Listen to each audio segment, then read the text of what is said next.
Hi, everyone, and thanks for joining the session today on employee and change communications, returning to work, change communications, and hybrid workforces. Very topical. Businesses across the world are starting to return to the office either as we speak or at some point this year. And I'll hope the next 40 to 50 minutes will be interesting for you, that there might be some food for thought to help you put together a successful change communications plan. So I am joined today by Steve Cremando, who I will hand over to shortly. Steve Cremando is the principal and founder of Behavioral Science Applications, an operational risk management consultancy. Steve is a certified threat manager, a certified homeland protection professional, and a board-certified expert in traumatic stress. He's a consultant and educator focused on the human element in security and emergency management. So that's what he'll be talking about today, the human and psychological factors that you need to consider when thinking about a return to work change plan. And then you'll have myself. I'm Linda Block. I'm part of the management team at Snapcoms, driving our business strategy as the advocate for employee communication and engagement best practices. And in a previous life, I worked in management consulting with a focus on change management strategy for technology implementation. So I'll share some of my learnings from working with different business leaders and how a focus on employee engagement can accelerate your business outcomes. So let's look at the agenda today. Steve will start by looking at how workplaces have changed as a result of COVID-19 and what those changes mean for employees. He'll discuss the importance of change communications and how employees typically respond to change. Then we'll switch over to me and I'll introduce the new Engage to Excel change framework and take you through how we can align business goals and employee needs. And then we'll finish with some practical communication examples and opportunities during times of change.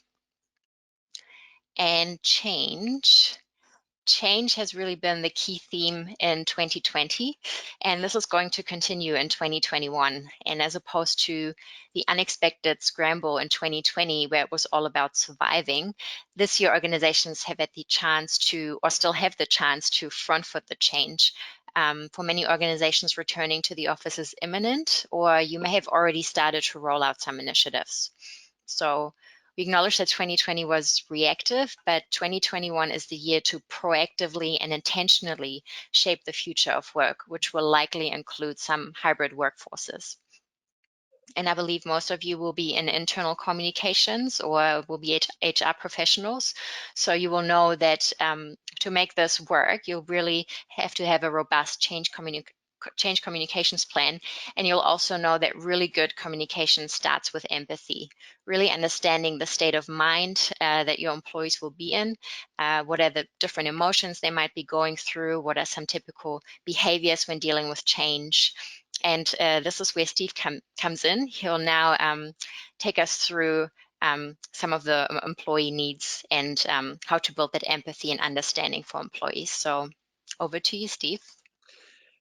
Thanks, Linda. Thanks so much. And thanks everyone for joining us. You know, when we think about the ideas of thriving and surviving, one name that often comes to mind for me is Charles Darwin, and really Darwin's work going back now certainly more than 100 years ago. And the observation that really wasn't necessarily the strongest of the species, the most intelligent of the species that survived.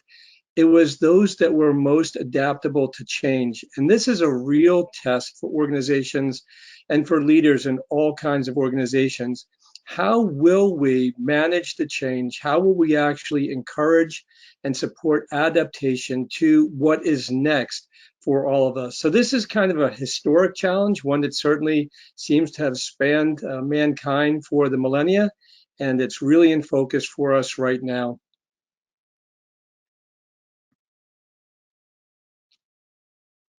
You know, Linda said it well a few moments ago, this idea that 2020 was all about somewhat of a reactive change. We're all thrust into a brand new situation.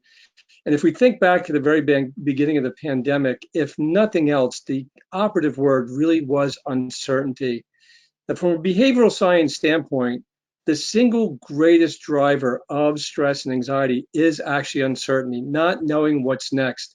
But that's the nature of a pandemic. By definition, it's a novel disease, a novel virus that we don't know anything about, and certainly attacks all of our systems globally. But that anxiety does not necessarily subside very easily or very quickly, very quickly. And one lesson we all learned over the last year or year and a half is that pandemics are predictably unpredictable. There's always going to be the next change, the next news blast. There's always going to be more information, sometimes misinformation, and even rumor that does influence people's behavior.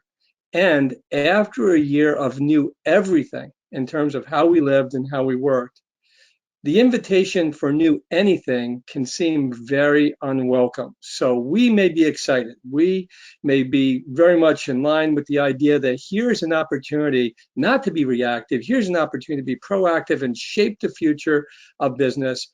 But that does not necessarily mean the workforce is as enthusiastic about that after a year or a year and a half of almost constant change and the sort of stress and anxiety it creates. So it may turn out that leaving the office was actually a lot easier than getting everyone successfully back to the office.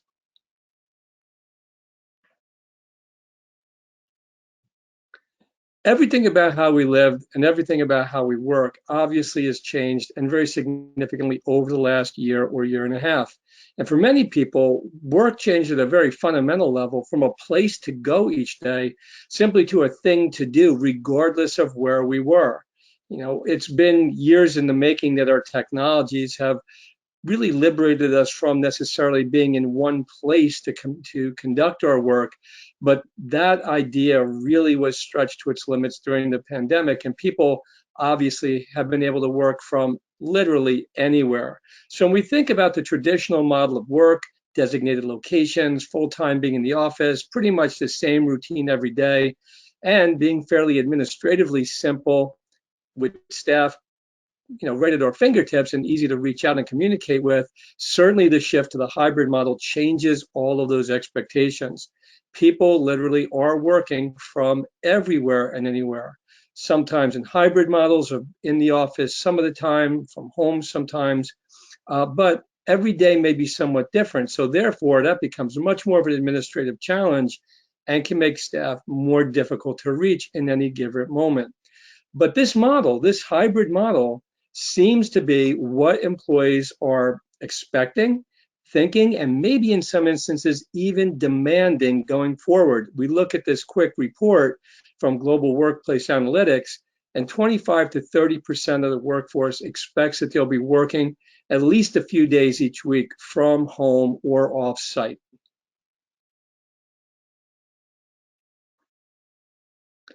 Now, from a psychological standpoint, it's interesting to apply a very, very fundamental concept, which is the idea about how we respond to pain and pleasure. And I'm not speaking here just about the pain of going to work. I'm speaking more specifically about pain associated with change, the unknown, the source of stress, that uncertainty that we all seek to avoid. It's interesting, when we first got into the pandemic, lots of leaders said, try to get back to a routine. And we know that, as simple as that sounds, routines create certainty. Uncertainty creates discomfort. People would like to avoid that discomfort, and as I'm referring to here, pain, at almost any cost. In fact, what we know psychologically is people will go to much greater lengths to avoid pain than actually receive or gain pleasure. So again, administratively or strategically, we may be thinking about all the great opportunities for our organization, for our workforce, really for everyone involved with our endeavor in this new future ahead of us. But people again become comfortable very fast. And to shake them out of that comfort zone, to get them back to this new hybrid workforce or whatever's next for your organization, actually does create that distress and discomfort for people, that pain. And regardless of how we spin it, their perception is their reality.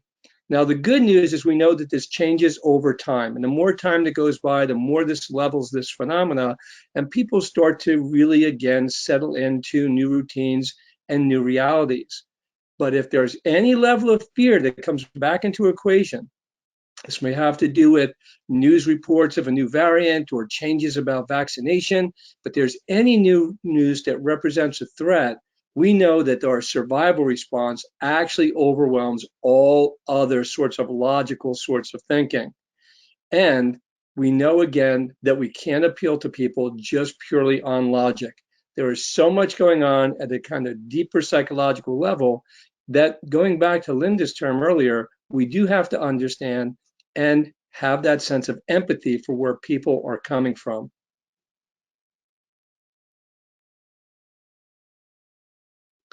So one of the most useful ways that we can talk about anticipating change and then creating strategies and approaches to dealing with these changes as we see them is really in the graphic we'll explore in this and on our next slide. And a few things to keep in mind first. Psychologically, returning to work will be a process, not an event. This will not be like flipping a switch and automatically people are back to their old routines, back to their old ways of working in the office. This will take a period of time to reacclimate to that environment, and it will be different for everyone. Bottom line, people respond to change in their own time and on their own terms, and it would be different across the entire workforce.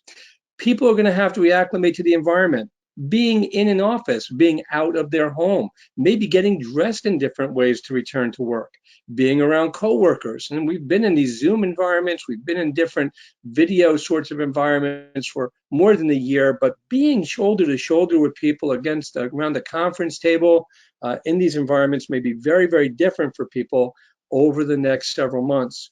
Adjusting to schedules, where people have enjoyed so much flexibility of when they start and when they end and how they take their breaks.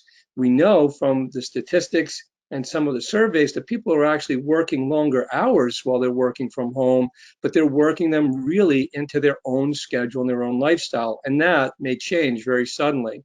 The commute is something that most people have been able to skip for the last year or so. And having supervisors literally in our environment, perhaps looking over our shoulders, will be something new for people to acclimate to.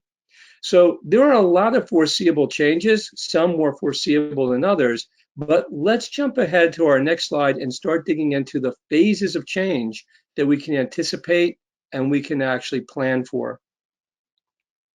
If we start at the top of this dial and we move again in a clockwise sort of direction, we'll talk about stage one as being people going through a loss. So let's talk about what people will be losing in the near term by returning to the traditional workplace. Well, some degree of autonomy, flexibility. We spoke about the commute, maybe again a different model of supervision, but they're going to be changing and losing what many perceived was an unprecedented level of freedom in their work. And many people are not going to give this up very easily. They may be slow to accept this. They may be, again, cautious. And some people may be outright resistant to that. But as I said, in the last slide or so, time does modulate this. Time does smooth this process. So how quickly people move from stage to stage is going to be very, very specific to the individual, the organization, and all sorts of factors going on around us. But stage two is a little more openness, still tinged with doubt, and sometimes a resentment. Someone is doing this to us. They're making me go back to this workplace where I'm not 100% sure or confident yet, and I may be somewhat resistant as we move into and through this phase as well. There's going to be a degree of skepticism to see how it works out, how we're being protected, and how we're being, again, really managed in this new environment. So stage three is characterized by a level of discomfort as people start to come to grips with this new reality. We can see anxiety in this change because it's an in-between stage area where still people don't completely have their footing underneath them. And it could also reduce productivity. So that's something, again, for leaders and managers to keep an eye on. But this is also a tipping point. This is a danger zone where organizations and leaders can either make it or break it, because if we can continue to push through, we very often come into a stage of discovery where people start to appreciate the changes, start to understand how they may be benefiting everyone involved, and get more energized, more really, again, more committed to their work, and in some ways more productive as well. So as we move around this cycle into stage 5, the understanding, the deep understanding of how this will work and how it benefits us all really starts to set in. And lastly, in stage 6, an integration where we see really a flow from the old to the new, and a level of comfort in which people are open, they're generous, they're satisfied, and they're potentially working near their peaks.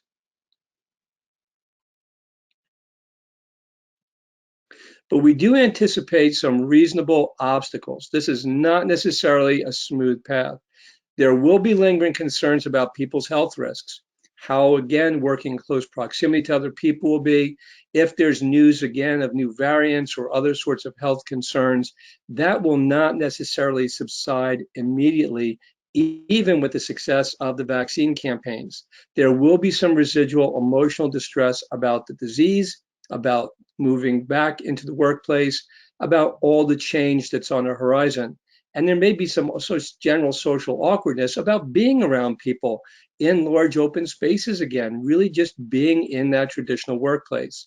It will mean adjusting to new routines. It may be working in different sorts of environments that are more stimulating or noisy and more difficult to concentrate in. And for some people, they're really not going to settle down for a while, and we may have a period of time of general nervousness and unease.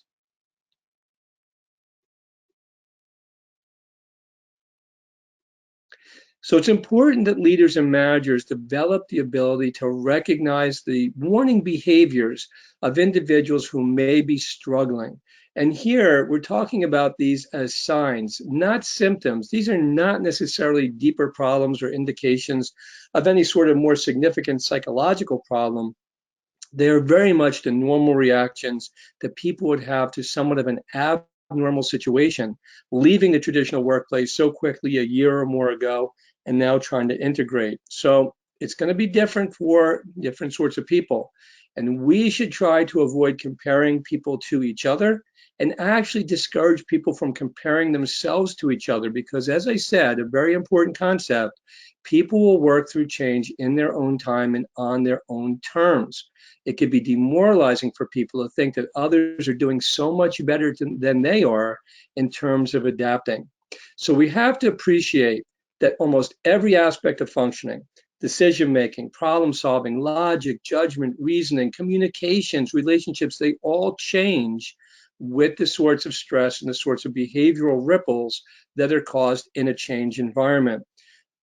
A very helpful approach for leaders and managers may be one of supportive acknowledgement, letting people see or know that you see when they struggle. Let them know that you appreciate the source of their concerns and struggle. Don't dismiss it, don't ignore it, acknowledge it, but in a supportive way, and let people know you're there to help. And as I mentioned, these behaviors should not be seen as indications of bigger sorts of social or psychological problems. They very much are the normal course of reentry or change into a different sort of environment.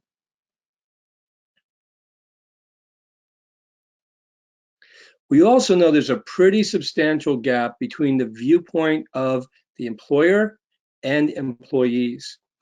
In a survey, again, looking at this difference of opinion, employers, CEOs, other leaders, 83% said that they completely wanted employees to get back into these traditional workplaces, back to the office. But in those same studies, only 10% of employees said that they wanted to come back to that sort of setting. How the employee perceived it and how the employer perceived it were very, very different. And the employers and their leaders tended to be very focused on the upside of potential change and return to the office, while employees tend to be more focused on the downside. It will take some time and it will take some work to close that gap.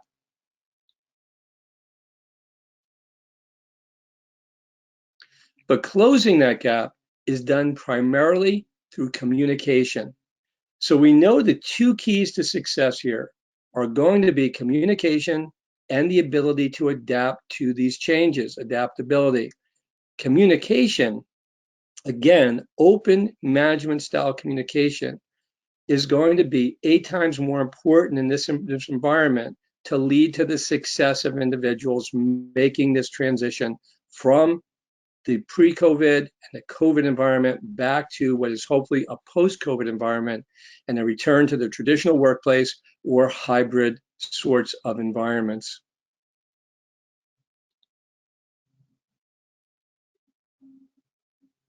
Thank you, Steve. Thanks for giving us this really thorough overview of how employees deal with change and pretty much covering the human element and the employee perspective. But of course, there's a business perspective as well. We need the right business structure in place. There are logistics, processes, policies, communication plans. So let's look at the business perspective and how we can combine both employee and business needs.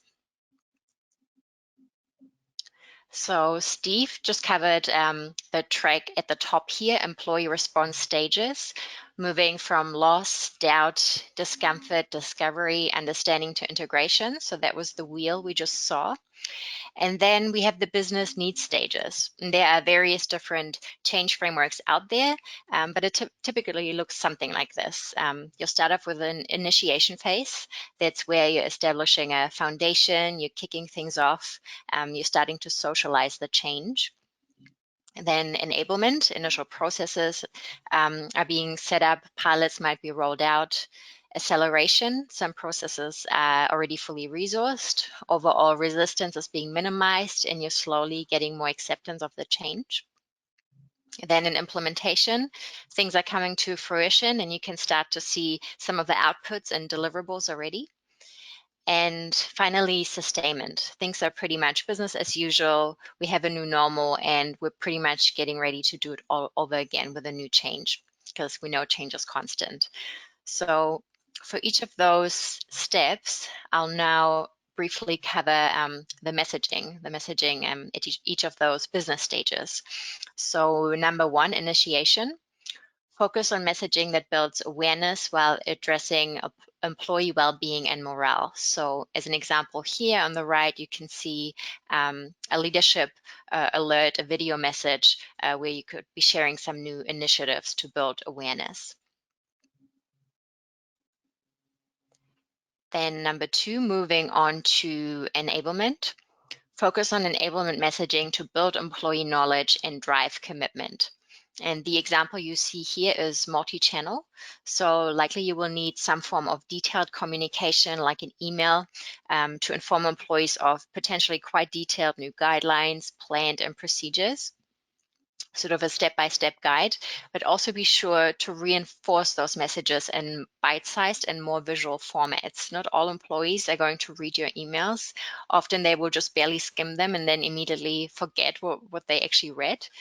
And at Stepcoms, we actually recently conducted a study with HR leaders, and one of their key pain points was that they had to repeat themselves over and over again. So even though they've written it all down and they shared the new guidelines on email or they had it on the intranet, and then they're still dealing with the same questions from employees over and over again, the same concerns and objections. So that's where I'd recommend diversifying your communication channels and think of it more like a marketing campaign where you actually need to promote this change with advertising tactics.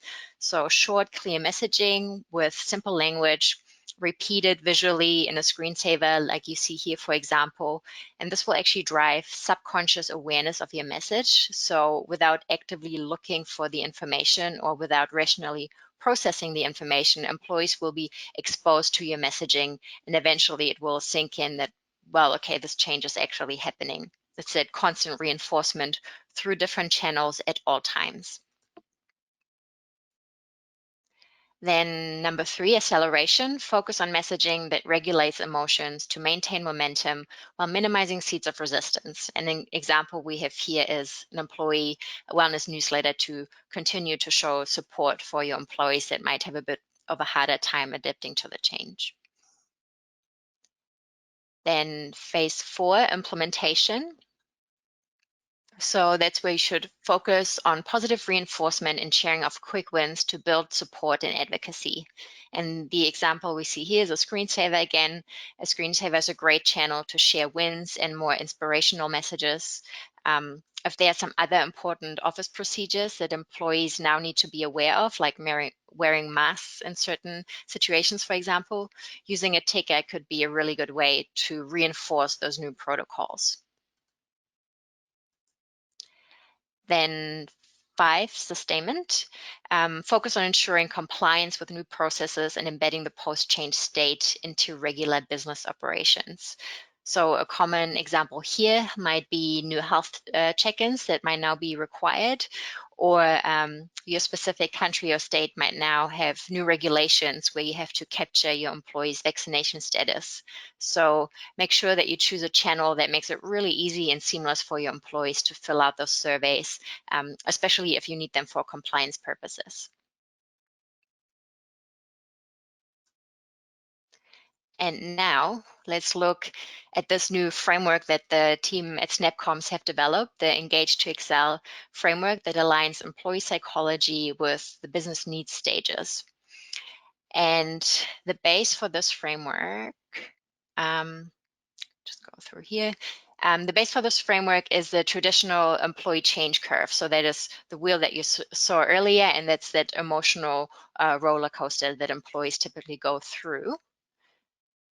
And then on the other axes, we've plotted the typical business readiness stages that I just covered off. So those are exactly the two tracks we just looked at earlier, and they're both overlaid on a scale of time. So from beginning of the change to the end of the change. And if the employee state, emotional state, and the business readiness stages are aligned, you can broadly think of having 3 phases which make up the name of the framework: engage, educate, and excel. So in the engage phase, where employees are going through this roller coaster ride up and down, and the business is still in the early planning phase. So we call this phase engage because you should really focus here on a lot of empathy and engagement. So be mindful of not overloading your employees at this stage with all the details and all the practicalities and processes, but rather acknowledge the anxiety and uncertainty that they may be feeling, right? So build that trust and engagement up front. It's like when you've had some really tough personal news and you're feeling really emotional, a breakup or some other tough news, and you pick up your friend, you pick up your phone to call a friend, and at that point you just want them to acknowledge your feelings. Someone that listens to you and makes you feel understood. You don't necessarily want practical advice at this stage. You just want someone to acknowledge your feelings. And as business leaders, we can do the same at the start of that phase. However, eventually, the business has to ramp up to implementation, and we need everyone to get involved. We need to ramp up our education appropriately, providing the right resources, training, and to fully equip everyone to contribute and be productive. And this happens in the educate phase. And then in the final Excel phase, hopefully things will be a lot more effortless. We're getting our first wins, we're getting that momentum. And from experience, it typically only happens if we have taken the time at the start to ease employees into the change and to build that trust and engagement up front. So let's look at what happens if the tracks are not aligned. So if the business, for example, is well advanced in the journey, you're already seeing physical changes to the office environment, already new procedures are being rolled out. But then on the other hand, employees are still in denial. They're still actually doubting the change, and they haven't quite digested that they will need to leave the comfort of their own home, and they will need to work without their pets next to them, and that the change is actually about to happen. So in that case, your communication really need to pivot immediately to address that denial and make sure your implementation isn't derailed. And we'll cover off some more specific examples later on.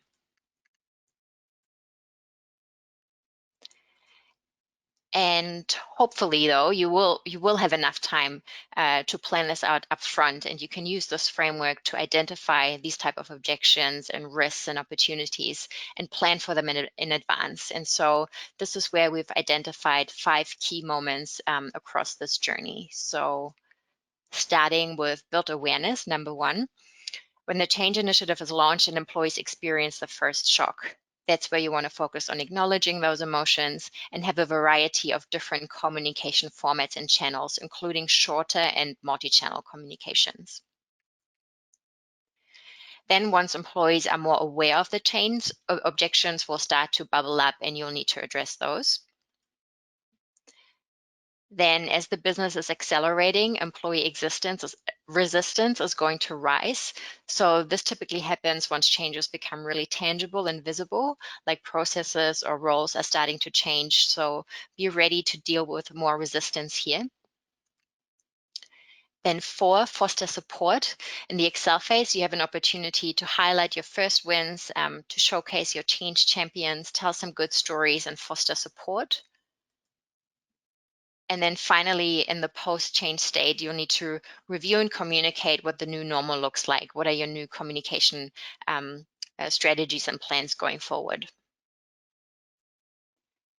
And then next, again, a little bit more detail for each of those 5 key moments. We've identified communication opportunities with relevant messaging strategies. And I'm not going to go through each of those in detail. We will send out a white paper where you can look at all of this in detail after the session. So let's just look at one example here. Number 2, overcoming objections. If you want to overcome objections, you need to provide clarity and increase engagement. And as a messaging strategy, FAQs are really great. Ideally, you'll have them in different formats, not just email, but live videos, for example. Executive sponsorship is really important, hearing those messages of clarity and empathy from your key leaders directly. Video trumps written communication. It'll add this additional level of richness and empathy and humanize your message in a way that plain email just can't. Show your support with wellness and newsletter resources. Really think about how you can enrich your messages, repeat them in different formats from different leaders, and make sure employees can access the information in the channels that they prefer. And finally, a few notes on addressing employee objections. I think we've hammered the point home now that objections to change are inevitable. It's human nature to feel cautious around new things and to prefer the status quo. But it is possible to counter and address employee objections before they manifest as resistance that could potentially derail your project. So in this chart, we're listing a number of possible employee objections in the middle, and outward from there, we have the business response and then the recommended communication tactics. And again, for today, we're not going through everything, but just having an example here, let's zoom in on this one. One of the most common objections to returning to centralized work is the risk of personal health, like we heard earlier as well from Steve. Will I be at a higher risk of infection if you make me go back to the office? So the business response here is that physical precautions and process improvements have been introduced to protect everyone's health and safety. So this is where you might want to highlight that you have an office roster, social distancing and cleaning protocols, mandatory health check-ins, and so on. And the communication tactics could include sharing a CEO video, reassuring staff of what's being done, but also offering two-way communication with a survey to identify that extra precautions that your employees would want to see. So if you do get a chance, keep an eye out for the white paper we'll send you, and cross-check with your existing communication plan if you already have one. See if you've addressed all the objections, or whether you're covering off all the different channels that your employees might want to engage with, or whether there might be some more alternative channels that will help your employees digest this information. And we're pretty much at the end here. I hope that this was helpful, and that this lens of combining both the business and employee perspective has been interesting. Maybe it has sparked some new ideas or made you think of your communication program in a different way. as with every framework, it's just a framework. Life and business are a lot more complex than a few PowerPoint slides, but a framework can be really useful to start a conversation with your business leaders and your leadership team, and to start creating that shared understanding amongst everyone. So I will conclude with a quick summary. Make sure that you have a change management program of some sort as part of your return to work plan. Consider how you might want to address both the business and employee needs, even visualize both journeys to help identify opportunities and risks, and then address those by planning your internal communications in advance as much as possible. And that's it from us. Thanks for your attention today. Please reach out anytime. You can see our details on screen here. Steve, any final words from you?